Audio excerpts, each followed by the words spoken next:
The wind howled across the mountains like a living thing, rattling the fragile wooden walls of the small village and tearing at the edges of Alara's cloak.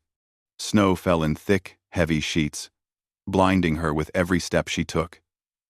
The path she followed was barely visible, a ribbon of frozen ground between the jagged cliffs and the dark pines. The air was bitter, each breath burning her lungs, but Alara pressed on. Her small satchel clinked with the glass jars of herbs she had gathered earlier, their green color dull under the cold white world. She had always loved the mountains. Even in winter, they held a quiet beauty, a raw power that made her feel alive. But today, they were cruel and unkind. The blizzard had come without warning, and her journey home, which normally took a few hours, now seemed endless. Snow whipped across her face, settling in her hair, freezing the tips of her eyelashes. Her fingers, tucked deep inside worn leather gloves, felt stiff and numb. Suddenly, a sound cut through the roar of the storm. A low whimper, faint but distinct, carried on the wind. Alara froze, straining her ears. She had heard many sounds in the mountains, rocks falling, the cry of birds, the calls of hunters, but this was different. It was fragile, desperate. She followed the sound, moving carefully through the deep snow. Each step sank into the soft layer, making her progress slow. Then she saw it. A small, dark shape, tangled in the frozen underbrush, barely moving. She knelt beside it, brushing snow from its body. It was a wolf, a young one, though larger than a dog, with fur matted by ice and a paw trapped under a fallen branch. Its amber eyes blinked up at her, filled with fear and pain. Alara's heart tightened. Wolves were dangerous. Everyone in the village said so. But this one was hurt. It did not snap or growl. Instead, it whimpered again, looking at her with a strange intelligence.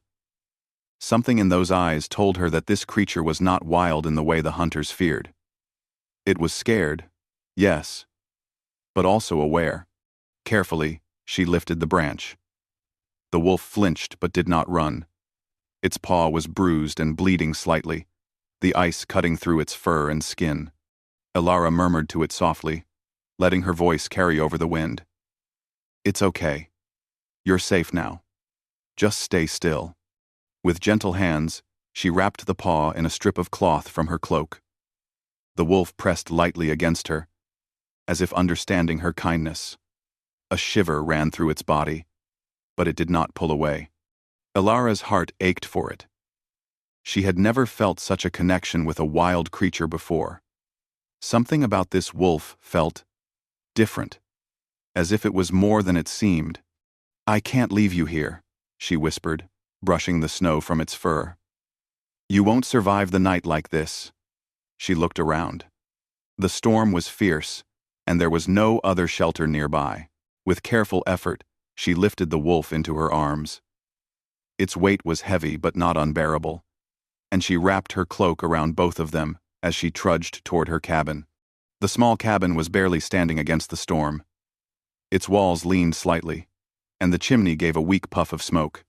Alara had built it herself, using scraps of wood and stone, a place to store herbs and sleep when the mountains were too harsh. She pushed the door open, letting in a rush of cold air, and laid the wolf down near the hearth. She stoked the fire, sending sparks into the darkness. The wolf stayed low, shivering, eyes fixed on her as if watching her every move. Alara worked quickly, taking a cloth dampened with warm water and cleaning the frost from its fur. Then she crushed some healing herbs, mixing them into a paste and applying it to the paw. The wolf flinched but did not resist. Hours passed in silence, except for the roar of the storm outside and the crackle of the fire. Alara spoke softly to it, telling stories of the village, the mountains, and the quiet nights before storms came. It listened, tilting its head, its eyes never leaving hers. By the time she finally sat back, exhausted, the wolf was calmer. It had curled up near the fire, and its breathing was steadier. Alara felt a strange warmth in her chest. She had saved many creatures before, birds, rabbits, even a deer once, but this wolf was different. Its eyes seemed to hold memories, secrets, and a sadness that went beyond the pain of its paw. She wondered why it had been out in the storm alone. Wolves usually moved in packs. Sleep came slowly for her that night. Every sound from outside made her tense. The wind screamed like a chorus of spirits, and the trees groaned under the weight of snow. But the wolf did not move, and its quiet presence was strangely comforting. Alara drifted into uneasy sleep, dreams filled with amber eyes and white snow. The next morning, the storm had not lifted. Snow lay thick on the ground, and the wind was still sharp. Alara brought the wolf some water and crushed herbs mixed with warm broth. It ate cautiously, then pressed its head against her hand, as if to thank her. Days passed like this. Alara tended to the wolf, keeping it warm, feeding it, and watching for signs of infection. She began to notice other things, how the wolf's gaze followed her even when she moved, how it seemed to understand her words. Once, when she sang softly, it tilted its head and let out a low, almost musical howl. Something in her chest tightened, an unexplainable feeling of connection, as if the storm and the snow had been leading her to this moment. The villagers were not kind when they found out. Some whispered behind her back, saying she was foolish to care for a wolf. One morning, a hunter came to the cabin, his face red from cold. "Alara," he said, "you can't keep it here. Wolves bring danger. That one is part of a pack. You've never seen a wolf hunt in numbers." Alara shook her head. "It is hurt. It won't attack me. I am just helping it survive. Surely kindness is not forbidden." The hunter grunted. "Be careful. Wolves remember who helps them, and not all who remember are kind in return." He left, his boots crunching in the snow. Alara did not sleep well that night. The hunter's words echoed in her mind. She had read the old stories, the cursed wolves that roamed the mountains, guarding secrets, punishing those who trespassed. But she did not see the wolf as a monster. She saw it as a creature in pain, a being in need of help. Then, on the third day, it happened. The wolf, the one she had saved, suddenly stirred in the middle of the night. Its ears twitched, eyes bright in the firelight. It sniffed the air, then leapt up, running to the door. Alara followed, heart pounding. But it was too late. The door burst open, and the wolf disappeared into the storm. She ran after it, shouting its name, but the snow swallowed both her voice and her vision. The storm raged on through the night. Alara returned to the cabin at dawn, exhausted and shaken. She feared the worst. The wolf had been small and injured. How could it survive the blizzard? Yet, deep in her heart, a stubborn hope refused to die. Then, 3 days later, the unimaginable happened. From the edge of the village, through the thinning snow, a line of shapes appeared. Wolves, dozens of them, their fur dark against the white, moving as one. Their eyes glinted with intelligence and purpose. The villagers froze in terror. Dogs barked, children screamed, and hunters raised their weapons. But Alara stood still, heart pounding, recognizing the lead wolf instantly. It was the one she had saved. Its eyes met hers, amber and unwavering, filled with recognition. Then she noticed something strange. Its posture was different. Tall, proud, commanding. It was not just a wolf. It was a leader. The pack followed silently, respecting the bond between it and her. The villagers murmured warnings, but Alara felt no fear, only awe. The wolves did not attack. They waited, watched, understood. A shiver ran down her spine, not from cold, but from the realization that the storm had not ended with her rescue. It had only begun. The alpha wolf stepped closer, its gaze fixed on her. Alara felt a strange warmth. a connection deeper than anything she had known. For a moment, the world fell silent, the wind, the snow, even the villagers faded away. She was alone with the wolf, and somehow, she knew it had returned for her, not just for itself. And somewhere deep in the mountains, beyond the snow and trees, she felt the weight of a secret she could not yet understand. The storm had brought more than danger. It had brought a bond, a mystery, and a destiny she could not refuse. Ilara looked into the wolf's eyes, her hands trembling slightly. "You're not alone," she whispered. "Neither of us is." The wolf lifted its head and howled.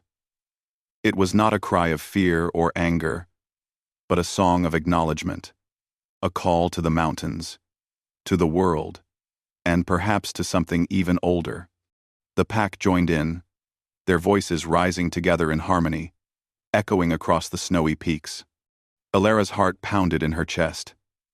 She had saved one life, but in doing so, she had awakened something much larger, something that would change her and her village forever. As she stood there, snow swirling around her, she did not know if the wolves would be a blessing or a curse. But one thing was certain: her life and her heart were no longer her own.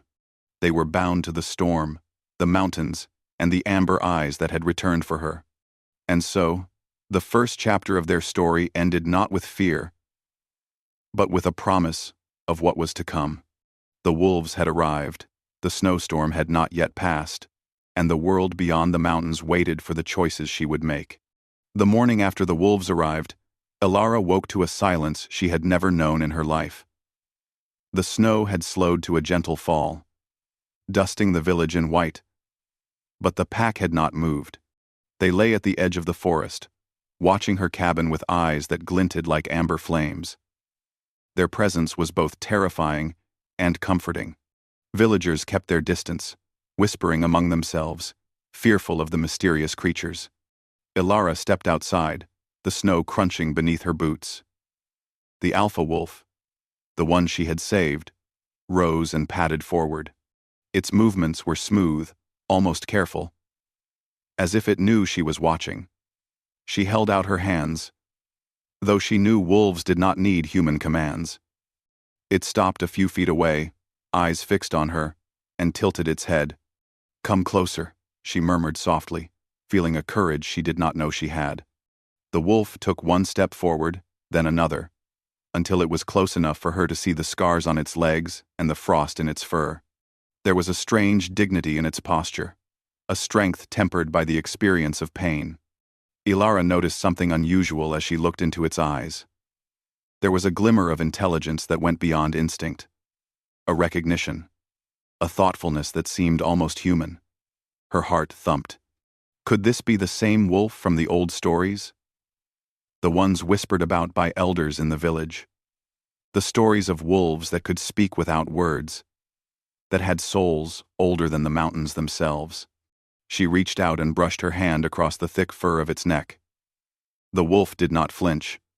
Instead, it leaned into her touch, eyes closing briefly. A shiver ran down her spine. But not from the cold. Something in the air had changed. Something in the wolf had changed. The other wolves shifted slightly, forming a loose circle around the cabin. They did not growl or bare their teeth. They watched, waited. Their presence was a living wall, protective and alert. Ilara realized she had saved more than one life. She had saved the leader of a pack, and somehow, in doing so, she had earned their attention. Days passed in this delicate balance. Ilara fed the alpha wolf, whom she had begun to call Kalen in her mind, though she did not know if he would respond to a human name. She left food near the cabin, and he ate with care, never letting the others approach. Slowly, the wolves grew more comfortable with her presence. They would lie in the snow, watching her, moving in patterns that felt purposeful. One evening, as the sun set behind the mountains, painting the sky in shades of purple and gold, Kalen approached her more closely than before. The wind had died, and the world seemed to hold its breath. He nudged her hand with his nose, and she understood instinctively. He wanted her to follow. She stepped cautiously, boots sinking into the snow, and Kaelin led her to a small clearing deep in the forest. The trees here were ancient, their branches heavy with snow, bending under the weight like old bones. In the center of the clearing lay a stone circle, half buried in ice. Symbols were carved into the stones, shapes of wolves, moons, and stars faded with age but still powerful. Kaelin stopped at the edge, looking back at her with eyes that seemed almost human. And then, before her very eyes, his form began to shift. Fur receded, limbs straightened, and a man stood where the wolf had been moments before. His hair was dark as night, his skin pale from the cold. And his eyes, those same amber eyes, burned with intelligence and something deeper. Alara gasped, stumbling backward slightly.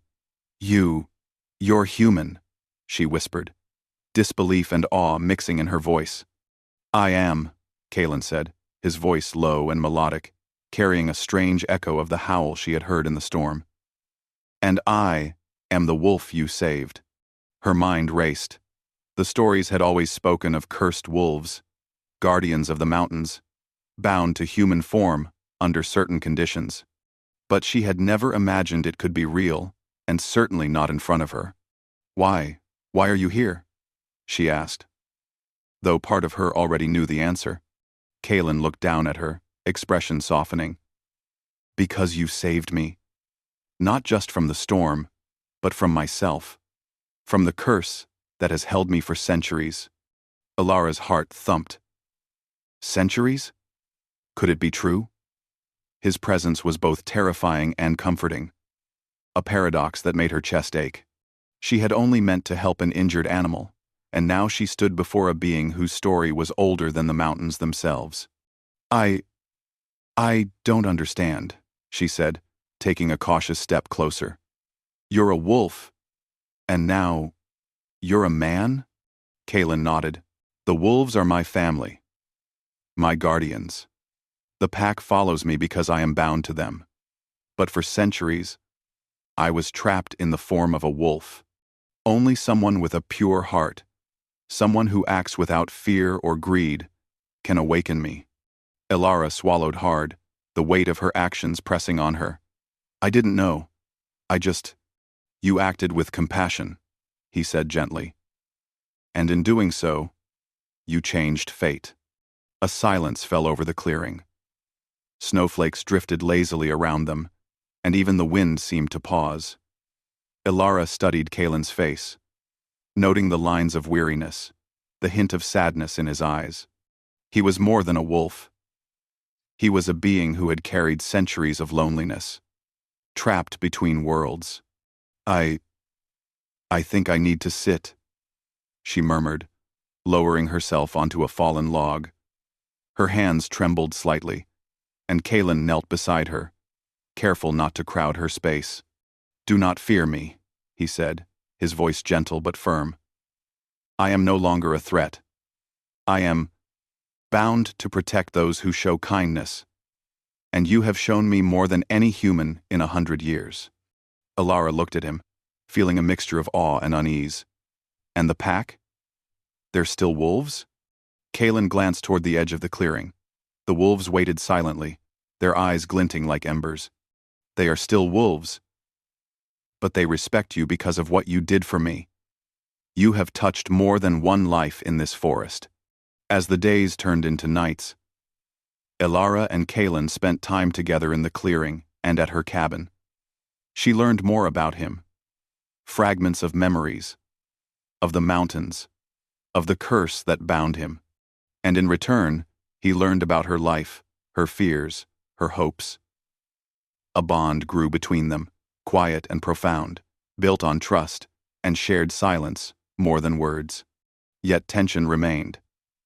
Kaelin was not fully free, and his wolf instincts sometimes surged, especially when the pack moved too close or when hunters wandered too near. Alara had to balance her own courage with caution, respecting both his humanity and the primal power he carried. One night, under the pale light of the moon, Kaelin led her to a frozen river. The ice shone like glass, reflecting the stars above. He knelt and pressed his hand to the surface, murmuring words she could not understand. Then, he turned to her, eyes filled with emotion. "There is more at stake than my freedom," he said. "The mountains, the forest, the balance of life here. All of it depends on the pack and me. And now, you are part of that balance too." Elara felt a chill that had nothing to do with the snow. She was a healer, not a warrior, not a protector of ancient magic. And yet, here she was, standing beside a man-wolf in a world older and wilder than she had ever imagined. "I will help you," she said finally, her voice steady despite the fear inside her. Kaelin studied her, and for a long moment, neither spoke. The snow drifted around them, soft and silent, as if the world itself was waiting for something. Then, without warning, a shadow moved at the edge of the forest. Elara's heart leapt. Wolves growled softly in warning, their hackles raised. Kaelin's expression hardened, and his body tensed, ready for action. A figure emerged, one of the hunters from the village. Or perhaps another stranger drawn by tales of the cursed wolves. They carried a weapon, their breath puffing clouds of smoke in the icy air. "You cannot stay here," the figure shouted. "This is forbidden. Wolves are dangerous. You will bring ruin to the village." Kaelin rose, towering even in human form, his eyes glowing faintly in the moonlight. "You do not understand," he said, voice low but commanding. "They are not your enemies.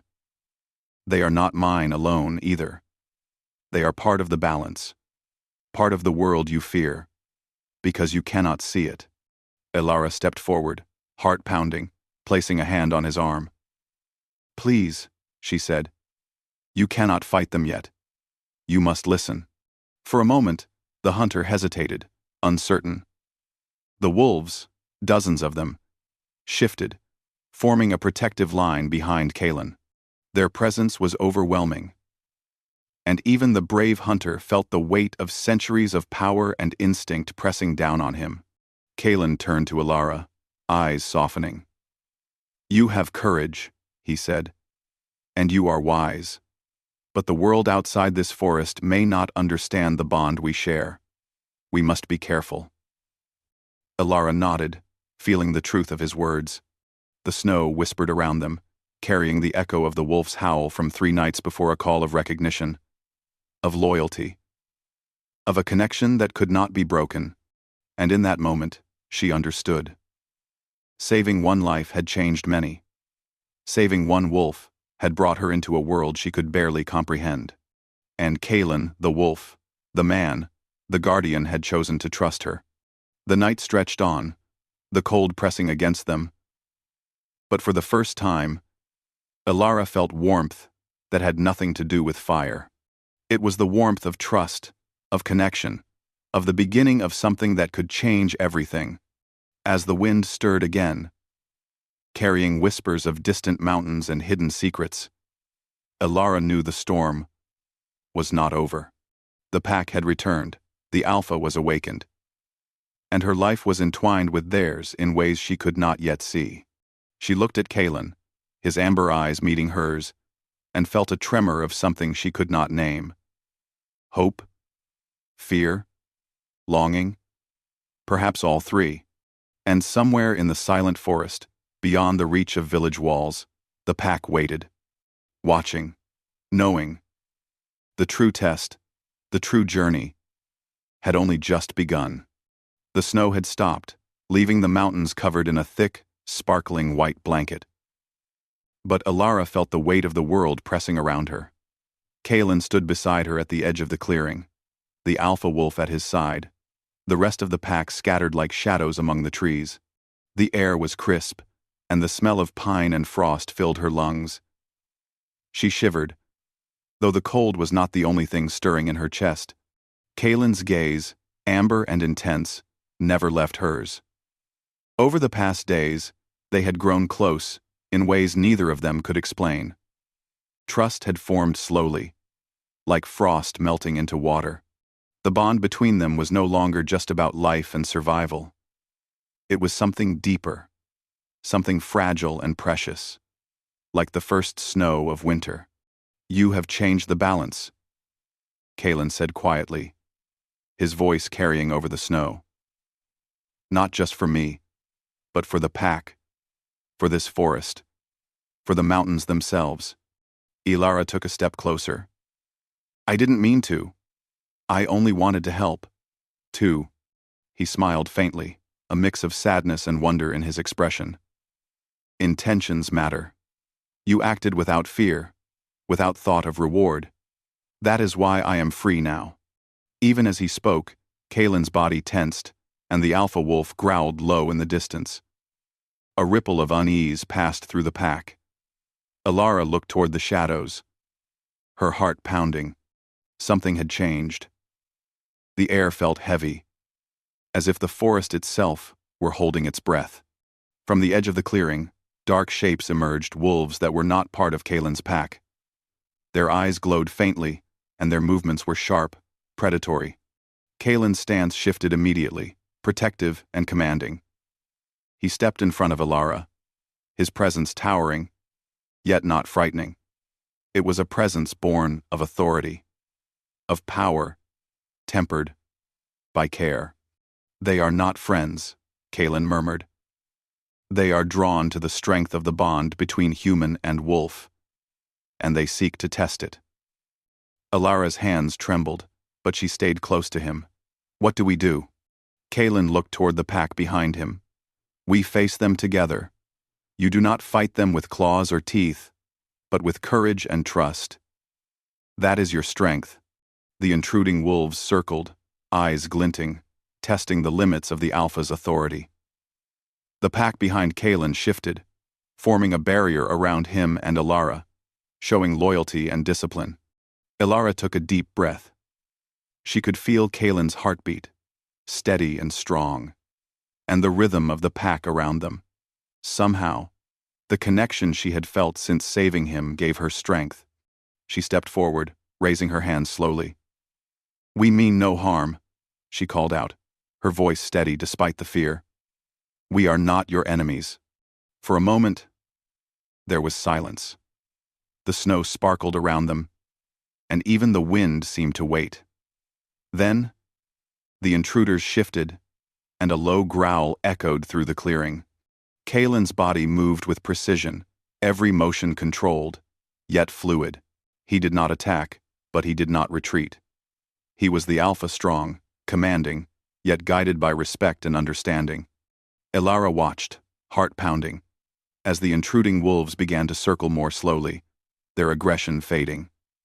They paused, sniffed the air, and then slowly backed away. Kalen exhaled, tension leaving his shoulders. The pack behind him relaxed, and the forest seemed to breathe again. "You did well," Kalen said softly, turning toward her. "You held courage when fear would have been easier. That is why the pack listens to you, why they trust you. You have become part of this world, part of the balance." Ilara felt a warmth in her chest that had nothing to do with fire. She reached out and touched his hand. I didn't think I could. But with you, I felt I had to try." Kalen's eyes softened, and for a moment, the centuries of loneliness and the curse seemed to lift from him. He took her hand fully, not as a threat, not as a command, but as an equal, a companion. The wolves shifted around them, forming a quiet circle that seemed to protect not just Kalen, but Ilara as well. Days passed with careful training and understanding. Ilara learned the patterns of the pack, the silent communication between wolves, and the rituals that bound them. She discovered that Kalen could shift between forms at will, though the change left him drained. And yet, each time, he trusted her presence to anchor him, to remind him of the world beyond the curse. One evening, under the light of a pale moon, Kalen took her to a hidden glade where the snow was untouched, sparkling like diamonds. "This place," he said, voice low, "has been a sanctuary for the pack for centuries. Only those who are bound to them may enter safely." Elara looked around in awe. The trees formed a natural circle, their branches heavy with snow, and the ground was soft and white. In the center, a small frozen pond reflected the moonlight. It was silent, perfect, almost magical. Kalen knelt beside the pond, placing his hands on the ice.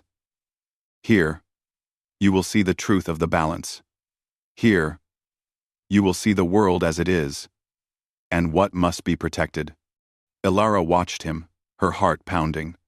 The wind whispered through the trees, carrying secrets older than any story she had ever heard. And then, Kalen began to shift again.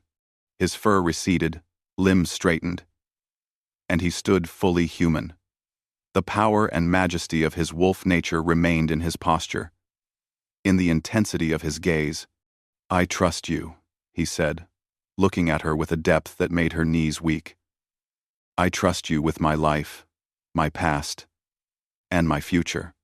Elara stepped closer, and in that moment, the snow seemed to shimmer around them. She reached out and touched his face, feeling the warmth beneath the cold. "And I trust you," she whispered, "with everything." For a long while, they stood there, the silence of the glade wrapping around them like a protective cloak. The pack circled the perimeter, alert but calm, sensing the bond that had formed between them. The mountains seemed to lean in, the wind carrying the faintest echo of the wolves' howls, a chorus of acknowledgement, of approval, of life restored. But the world beyond the forest remained uncertain. Rumors of the wolves' presence had spread to the villages below, and not all humans would understand the balance that had been restored. Kalen knew that one day they would face challenges not from the forest, but from those who feared what they could not see. Yet in that moment, none of that mattered. They had survived the storm, faced danger, and forged a bond that was stronger than fear. Elara had saved Kalen, and in doing so, had saved herself in ways she could not yet fully understand. The night deepened, and the moon rose high, casting long shadows across the snow. Kalen took her hand in his again, and together, they walked to the center of the glade. He knelt, placing both hands on her shoulders, and looked into her eyes. "There is still much to learn, much to protect," he said softly.